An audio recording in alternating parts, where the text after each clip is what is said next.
Hello,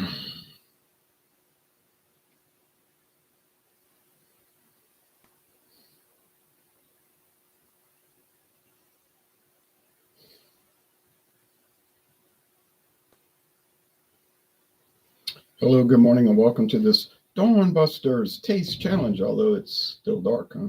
It's approaching, I suppose. I hope the days are growing longer now. Here's Evan Williams Kentucky Straight Bourbon Whiskey, charcoal filtered and sour mash. Now, if you look at the black label, 86 proof, the common Evan Williams, it does not say charcoal. It doesn't say genuine sour mash, and it doesn't say charcoal filtered. So I don't know what the story is on that, but I know what the label says. This is what people call the green label Evan Williams, just like there's a Jack Daniels green label. Funny thing about it, oh, and this is age 3 years, okay? 3 year age. Funny thing about it, they don't list it on the website. You look up evanwilliams.com or look up Heaven Hill. It's not listed except in the product specification. So, well, I guess that's a listing, right? We could put that up there if you want to look up this product and see what bottles it's available in. Guess I could put that. But that's the listing, you see. So we go to bourbon, brand name, Evan Williams Green. There we go. Get the big handle bottle, the liter bottle, glass, both glass, the 750 glass, and they don't even list this one, the 375. So maybe they don't make the 375 anymore. Although I know where to buy this. They still have, I would think, at least a dozen of these on the shelf at International Market in Metairie, Louisiana, Barron Street, Barron. Okay, so I'll update those notes. We'll call that a website listing, but it's really not anything that tells you about the product except that what I just told you. All right. It's very inexpensive over there. You can get these for $4.99. So a full bottle, two of these would make a whole. Two halves would make a whole is $9.98, $9.98. So although some people would take issue with the plastic, they used to have the green label glass bottles, but when I was over there yesterday, I didn't see those. They probably sold them all, and I don't know if they're going to reorder it, or they may not be able to reorder it. See what I'm saying? It could be unavailable for the future in Louisiana, and I notice other places aren't selling the green label either. I don't think Star had it when I was at Star the other day in Kenner, Louisiana. But yeah, most states don't get it. Most people haven't ever seen it, and they don't have access to it. Like the Jack Daniels green label, we can't get that in Louisiana. We did years ago, 45 years ago, whatever. But now it's going to go up against the Jim Beam Black Label 8-year age. Definitely out of production. Well, we know the green label here is not out of production. It's just the availability is highly limited. This is still available, at least in one store, International Market. They have this on the shelf.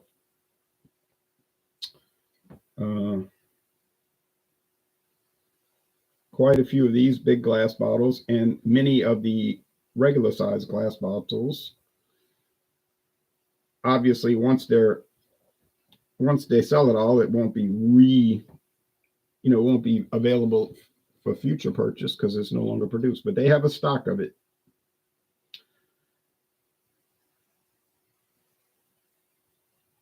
So that's what it looks like. It's sour mash. Now I was at Rouse's yesterday, and I carefully examined the current 2015 to the present Jim Beam Extra. Does not say sour mash, and it is not given an age statement. It just says extra age, meaning longer than the typical 4-year age. So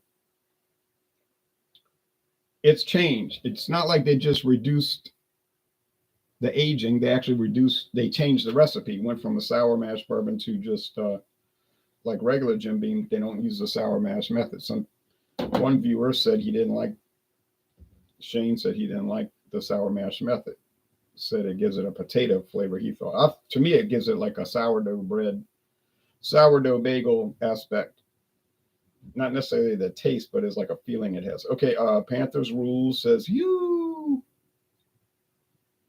Yep, the Panthers are struggling to say the least, and the Saints aren't far behind. Okay, but that's the National Socialist Football League. All right. I can see that the Jim Beam Black is significantly darker. It may not show up here on the video because you're not close to the screen. I mean, I have these close to my head here. I can see that it's darker. It's copper. This is more like amber. I hope, yep, y'all have a Merry Christmas, man. You too. Same back to you. It's Christmas Eve. This is the Christmas Eve 2023 Dawn Busters Taste Challenge. Plan on doing a Christmas one.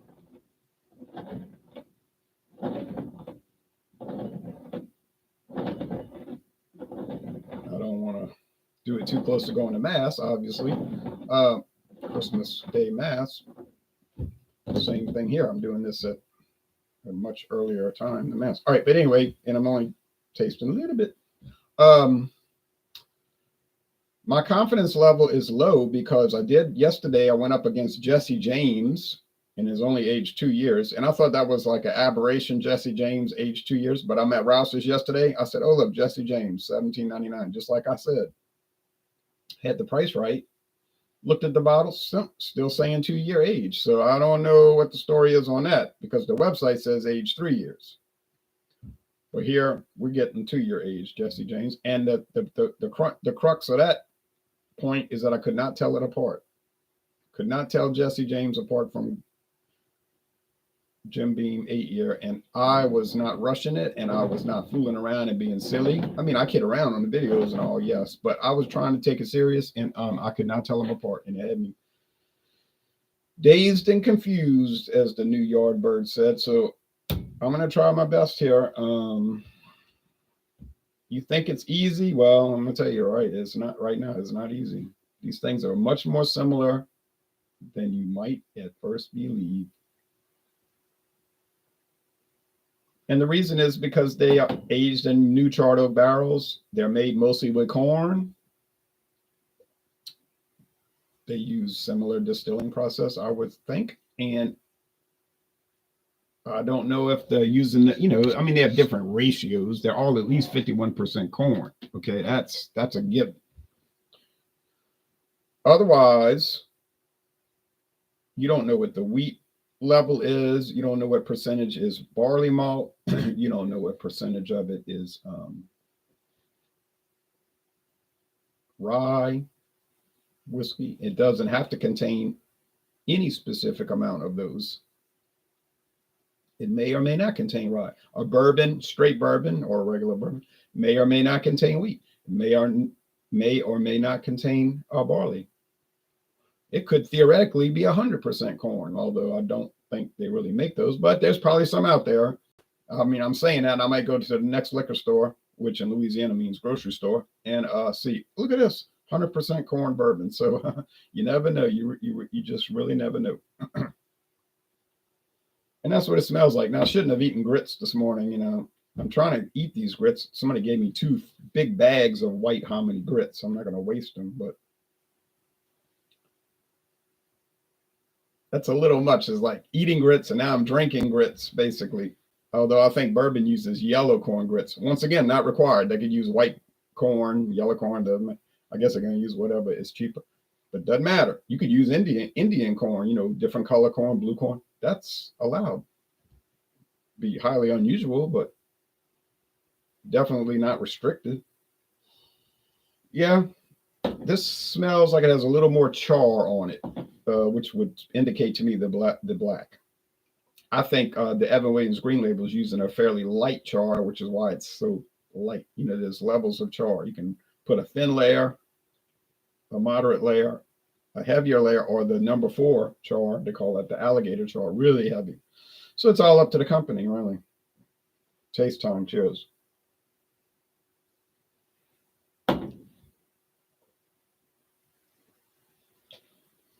Yeah. Charred oak, sweet corn. See, they're straight bourbons, which means they cannot have coloring or flavoring added. Not allowed. Secondly, they all have to be from the same state. So that Kentucky bourbon, it doesn't have to be from the same distillery. And, Heaven Hill has more than one distillery. Their main one is in Louisville? They have one in Bardstown. And they could buy bourbon from some other company and put it in here. But it has to be distilled in Kentucky. So it's straight. So there's no Indiana bourbon coming in here. Now, they make good bourbon at MGP in Indiana. I'm not disputing that. But it can't be that and call it straight bourbon. I'm just telling you, I didn't make the rules. I'm telling you what the rules are.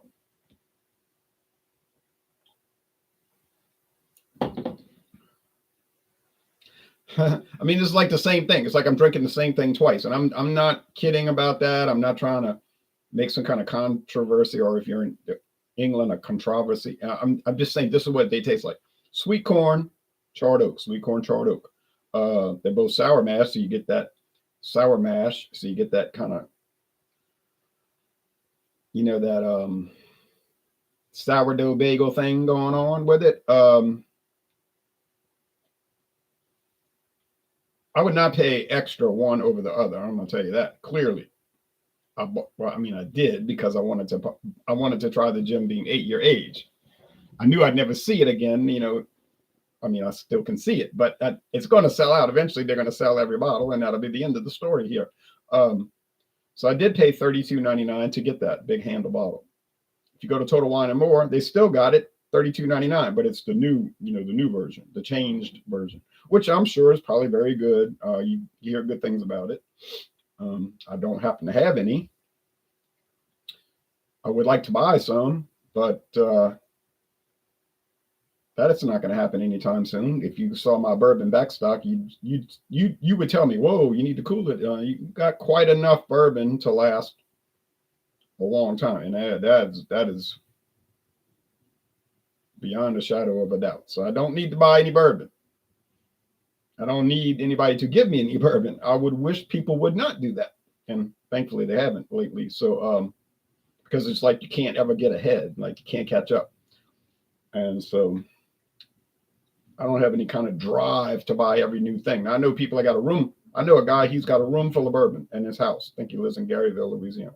His name is Mr. Bruce. Anything that comes out, he buys it. He retired from a refinery, so he's got the money. I say, well, I asked him. I said, why do you like to drink all this? And he's very unusual. He said, I don't drink it. I just save it. So for over 50 years, he's just been buying them and saving them. Now, I don't know what the point is of that, but he enjoys doing it. So fine, do it. Other people, they're going to drink it, obviously, but they got to run out and buy the next new thing. And I'm not criticizing that or taking issue with it or finding fault in that. That is your money. If you want to do it, that is fine. It's probably a fun hobby. I don't want to do it because it's not really an interest area to me, although I'm happy with any new bourbon that comes out, and I hope people enjoy it. I really appreciate both of these a lot, man. Really love Evan, though. Okay, fair enough. I really been liking Canadian Rye as a recent. I do like Canadian Rye myself, especially the Crown Royal Northern Harvest Rye. That is an exceptional product. Believe me, some people got a problem with Crown Royal. They're like, oh, it's mass produced, it's bland, it's okay. I agree with that, although I do like it. But if you want to try a Crown Royal product that is so much more than the regular Crown Royal, get that rye, that Northern Harvest Rye. I think you'll be quite amazed. Stanley says, cheers. I haven't had grits for so many years, I forgot what they even taste like. Well, they taste like what I'm drinking here, except without the charred oak. You know what I'm saying? Like sweet corn. It gets to you after a while, like you can't take it. Like you want to push it away, Does he live in a desert? Maybe he's saving it for a rainy day. I don't know what he's doing. And it really doesn't matter. If he wants to buy 1,000 bourbon bottles and save them in our bedroom, doesn't make any difference to me. His wife may not like it. But he's always very friendly to me. I see him at church. He said, hello, how you doing? Hello, Ron, how you doing? I say, hey, Mr. Bruce, and that's it. Okay.